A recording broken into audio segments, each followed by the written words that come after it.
Masu kallon mu barkanmu da sake kasancewa da ku a ɗakin watsa labarai na Demokradiyya TV. Sunana Firdausi Yusuf Sharif. A cikin labaran za ku ji cewa shugaban ƙasa Muhammadu Buhari ya dira birnin Banjul, ƙasar Gambia don halartar bikin rantsar da Adama Barrow. Dakarun rundunar soji sun tarwatsa maɓoyar 'yan ƙungiyar Biafra. Sanata Ahmad Lawal ya bayyana cewa ba za a cire tallafin mai a yanzu ba. Idan muka tsallaka ƙetare za ku ji cewa ƙasar Chadi ta fara sakin 'yan tawaye 250 kafin tattaunawar zaman lafiya.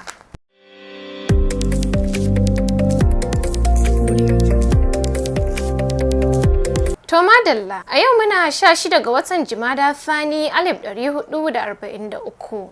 Bayan hijiran fiyayyen halitta annabin tsira Muhammad sallallahu alaihi wasallam, wanda ya daidai da 19 ga watan Janairun shekara ta 2022 miladiyan annabi Isa. Ga labaran duniya. Shugaban ƙasa Muhammadu Buhari ya isa ƙasar Gambia bayan 'yan sa'o'i da tashi daga garin Abuja. Buhari ya tafi Gambia bisa gayyatar shugaban ƙasa Adama Barrow bayan lashe zaɓe karo na biyu. Najeriya na cikin ƙasashen da suka taimaka wa Gambia wajen tilastawa tsohon shugaban ƙasar Yahaya Jammeh sauka daga mulki. Shugaban ƙasa Muhammadu Buhari ya dira Banjul, babbar tarayyar ƙasar Gambia, don halartar bikin rantsar da shugaban ƙasa da aka naɗa a yanzu. Rundunar soji ta bayyana cewa dakarunta sun tarwatsa maɓoyan haramtattun 'yan ƙungiyar Biafra masu fafutukan kafa ƙasar Biafra a yankin Lilu da ke tsakanin jihohin Imo da Anambra. Daraktan hulɗar jama'a na rundunar Brigadier Janar Oyemma Nwochukwu ne ya bayyana haka a cikin sanarwar da ya fitar a garin Owerri. Oyemma ya ƙara da cewa rundunar ta tarwatsa maɓoyan tsegararrun ne, inda ya ƙara da cewa dakarun sun kuma kwace makamai daga hannunsu, wanda suka hada da bindiga, kwafsar alburusai, adduna da kuma tuta a hannunsu. Hukumar zaɓe mai zaman kanta ta ƙasa INEC ta bayyana cewa ba za ta fitar da jadawalin yin zaɓuɓɓuka shekarar 2023 ba har sai ƙudurin zaɓe da aka sabunta an gabatar da shi ya zama doka. Shugaban hukumar na ƙasa Farfesa Mahmud Yakubu ne ya bayyana hakan a garin Abuja a taron farko na shekara da hukumar ta gudanar da jam'iyyun siyasa. Ya ce hukumar tana jira ne har sai an gaggauta gabatar da ƙudurin ya zama doka, inda hakan zai bayar da damar fara gudanar da shirye-shirye gadan-gadan kan zaɓuɓɓukan shekarar 2023. Har ila yau Yakubu ya bayyana cewa da zarar an sa hannu a ƙudurin ya zama doka, hukumar za ta fitar da jadawalin zaɓe na shekarar 2023 kamar yadda doka ta tanada.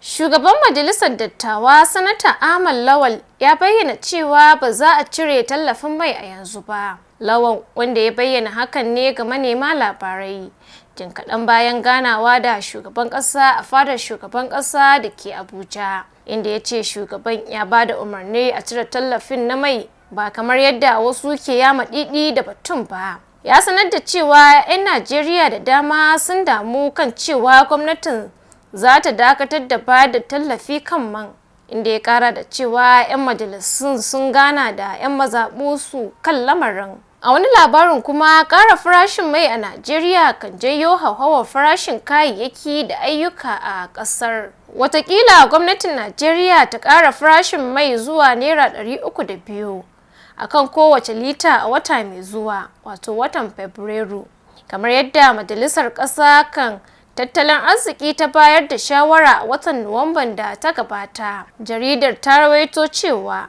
tana ganin wannan na daga cikin shirin gwamnati na janye hannunta kacokan daga harkan sanya farashin man domin kawo ƙarshen tallafi da take biya a kowane wata, ta yadda kasuwa za ta yi halinta a samu gogagge kan farashin. A yanzu dai ana sai da man fetur a yawancin sassan Najeriya a tsakanin Naira 162 da Naira 165 akan kowace lita. Kar dai ku manta kuna kallon labaran duniyan ne da ke zuwa muku daga talabijin na Demokradiyya. Har ila yau za ku iya kallon mu a shafinmu na yanar gizo mai suna www.demokradiyyatv.com.ng a dakace mu.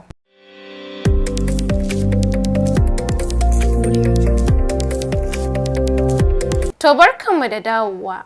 Wasu 'yan bindiga sun yi kutse a wajen wani taron shugabannin jam'iyyar APC a ƙaramar hukumar Enugu ta Kudu, inda suka buɗe musu wuta a ranar Talata. Rahotanni sun ce 'yan bindigan kusan 7 sun kashe mutum 2, inda suka raunata mutane da dama, yayin da suka yi awon gaba da mutum ɗaya daga cikin shugabannin na APC na mazaɓa ta 3 ta unguwar Obegu a ƙaramar hukumar ta Enugu ta Kudu.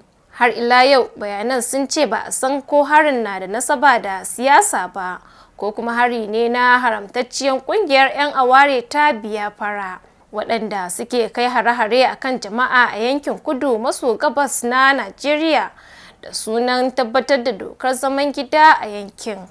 Yanzu kuma za mu tsallaka ƙetare, inda za ku ji cewa hukumomi a ƙasar Chadi sun yi alkawarin sakin fursunoni 'yan tawaye da ke tsare ƙarƙashin shirin afuwa.